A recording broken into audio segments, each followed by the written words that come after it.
So the next part of the file that we're going to go over is the insurance scope of loss or original insurance paperwork, right? This is the first estimate that the carrier writes after their inspection.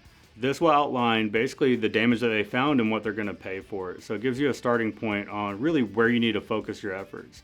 If they've already paid for all the shingles on the roof, you don't need to go by documenting every piece of damage that's on the shingle itself, right? So you'd want to focus a little bit more on the components of that roof, the box vents, the flashings, the valleys, chimneys, anything that's just not already included in that insurance estimate. Insurance companies have estimating platforms that they write in, whether it be Xactimate or Symbility, but both of these are line item based softwares that require you to put a line item in for every action or item on that roof. So it lends itself to be vulnerable to leaving items off, right? Cutting costs, whether it be through estimating guidelines or lack of knowledge.